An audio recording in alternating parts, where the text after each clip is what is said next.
Wartime Russia has seen an unprecedented wave of political arrests.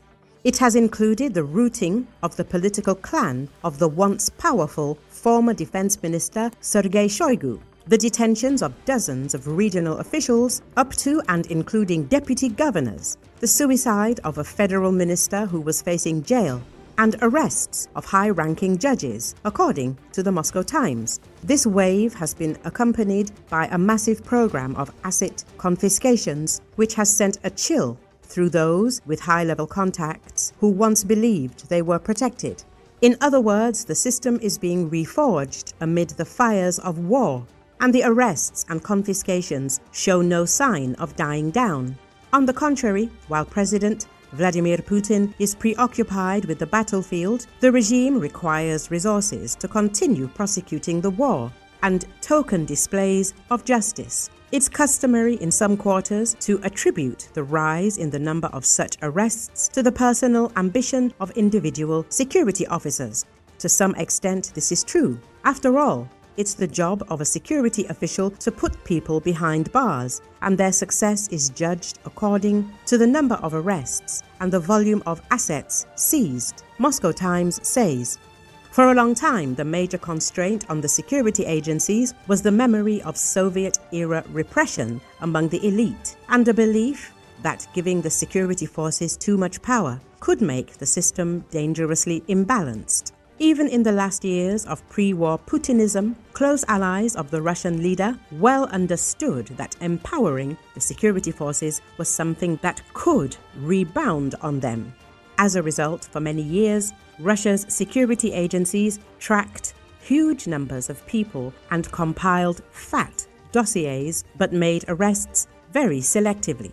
The arrests that did take place tended to arise from major federal or regional conflicts, or as part of treason cases. But their relative rarity meant most officials felt safe. In a crisis, the existence of so-called telephone justice meant that those who found themselves targeted could count on the intervention of their bosses, political patrons, or business partners, Moscow Times claims. Now, however, the absence of political guardrails has become the norm. And on top of their new vulnerability, Russia's bureaucrats also have to deal with the fallout from the war. While there has been no let-up in corruption, conflicts remain, and the state is desperate to mobilize its resources in order to survive this period of geopolitical tensions.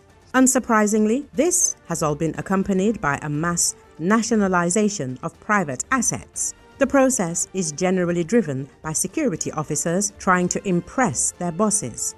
An enormous number of assets are at risk. In particular, prosecutors are drawn to assets owned by those living abroad, or those critical of the regime or the war in Ukraine. Even relatively senior regional officials have found themselves targeted via asset confiscations, such as the former deputy governor of the Sverdlovsk region, Oleg Chemezov. Often, such seizures are legalized through allegations of corruption, and no one in Moscow will risk incriminating themselves by standing up for a regional bureaucrat entangled in corruption allegations. It's also worth highlighting cases in which officials have been arrested because of their ostentatiousness. Everything from showing off a luxurious lifestyle to refusing to share or otherwise ignoring wartime realities can elicit an aggressive response from the security services. Putin's recent decision to make Prosecutor General Igor Krasnov the Chief Justice of Russia's Supreme Court did not signal any change. Even if the Prosecutor General's office may not now be as proactive as it was under Krasnov, the power to open a criminal case is one also held by both the Investigative Committee and the Federal Security Service, and there will be no let-up in their efforts.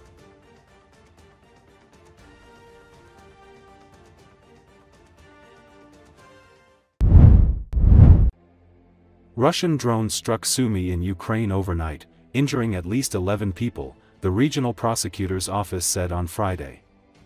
According to Associated Press, at least 4 children were among the injured, it added. The head of the regional administration said attack drones damaged multiple residential buildings and homes. The strike forced residents to escape from fire and debris, he added. Ukraine's train operator said Russian drones also struck a passenger train depot in Sumy, damaging its premises and rolling stock.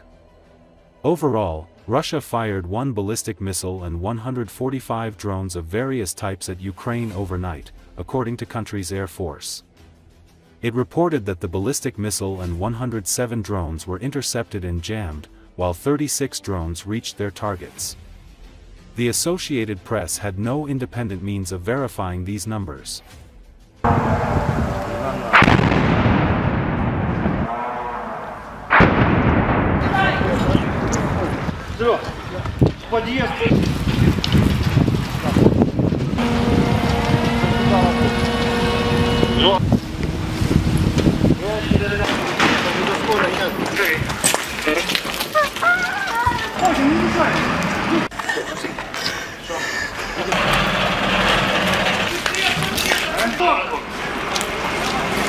Ми до тебе йдемо.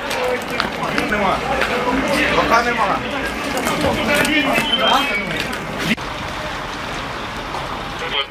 Дитина стоїть. Давай. Закрий прийшов.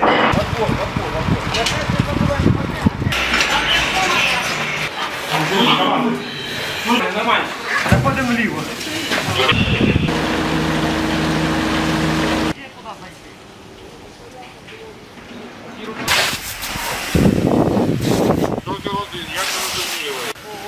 На две стороны.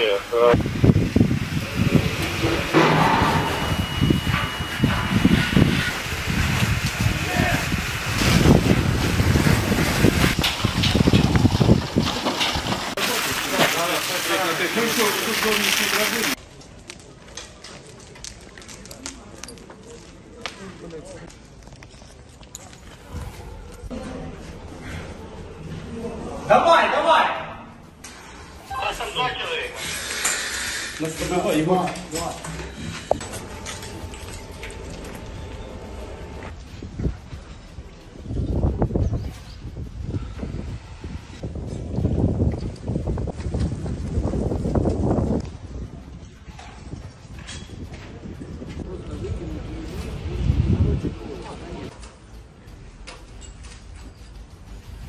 Буде, значить, 29-й, тому що вони перебувають.